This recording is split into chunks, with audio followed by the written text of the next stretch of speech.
सुबह के लिए कि परमेश्वर ने आज का दिन एक बार फिर से मेरा आपके जीवन में दिया है कि हम परमेश्वर की महिमा कर सकें और परमेश्वर के नाम को धन्य कह सकें। हम कहीं भी रहते हैं, कहीं भी जाते हैं तो परमेश्वर हमारे साथ साथ रहता है ताकि हम उसकी महिमा करें, उसके नाम को धन्य कह सकें। प्रियो, मैं आप सभी का स्वागत वेलकम करता हूँ आज की सुबह इस मॉर्निंग डिवोशन में। प्रभु आप सबको बहुत बड़ी बरकत दे, आशीष दे और परमेश्वर का हाथ आप सब पर बना रहे ताकि हम परमेश्वर की महिमा कर सके।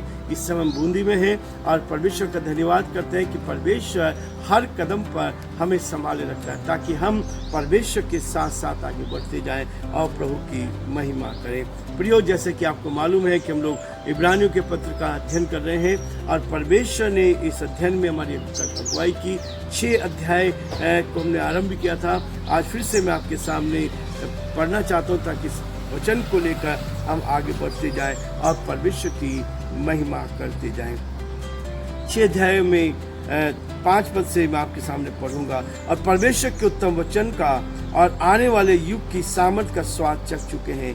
यदि वे भटक जाएं तो उन्हें मन फिराव के लिए फिर से नया बनाना अनोना है, क्योंकि वे परमेश्वर के पुत्र को अपने लिए फिर से क्रूस पर चढ़ाते हैं और प्रगट में उस पर कलंक लगाते हैं। क्योंकि जो भूमि वर्षा के पानी को और जो उस पर बार बार पड़ता है पी कर जिन लोगों के लिए वह ज्योति बोई जाती है, उनके काम का साग पात उपजाते, वह परमेश्वर से आशीष पाती है। पर यदि वह झाड़ी और ऊंट कटारी उगाती है तो निकम्मी और शापित होने पर है और उसका अंत जलाना है। परमेश्वर अपने इस वचन के पढ़े और सुने जाने पर आशीष दे। परमेश्वर का वचन मुझे और आपको इस बात के लिए प्रेरित करता है कि जो जीवन उसने हमें दिया है वो परमेश्वर की महिमा के लिए। इस भूमि का उदाहरण यहाँ दिया गया है कि जब भूमि के ऊपर बारिश होती है, पानी को पीती है, उपजाऊ बनती है। हमारा जीवन भी परमेश्वर चाहता है कि उपजाऊ जीवन हो, हमारे जीवन से फल लगे, हमारे जीवन में आनंद आए, खुशी आए, शांति आए, तसल्ली आए, ताकि हम परमेश्वर की महिमा करें और दूसरों के लिए हम आशीष का, आनंद का कारण बन सके। इसलिए वो कहता है वह परमेश्वर से आशीष पाते हैं। परमेश्वर आपको आशीष देना चाहता है।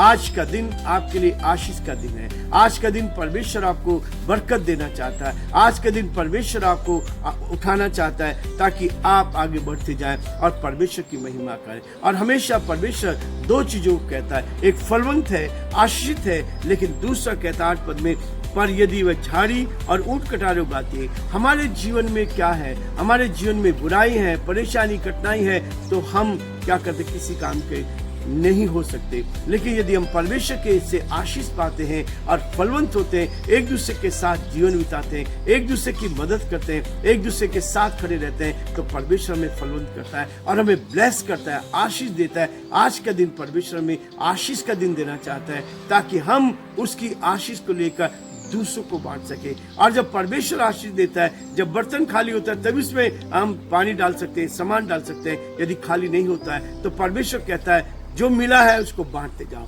परमेश्वर एक दूसरे के साथ आशीष देना चाहता है। बुराई को छोड़कर भलाई को ले, भलाई अपने जीवन में ले। बुराइयों से परमेश्वर कभी खुश नहीं होता, झाड़ियों से कभी परमेश्वर खुश नहीं होता। वो चाहता है कि हम ईमानदारी के साथ, सच्चाई के साथ परमेश्वर की महिमा करते जाएं और जो परमेश्वर की योजना है उसको पूरा कर सके। प्रियो, आज हम ये रुकना चाहेंगे ताकि परमेश्वर हमें और अधिक बरकत दे। और हमारी दुआ यही है कि पूरे दिन भर आप परमेश्वर की आशीष को प्राप्त करते हुए आगे बढ़ते जाएं और आज का दिन आपके लिए बहुत ही आशीष हो, शुभ हो और बहुतों के लिए आशीष का कारण बनते चले जाए। हमारी यही प्रार्थना है, यही दुआ है कि प्रभु आप सबको बहुत बड़ी बरकत और आशीष दे।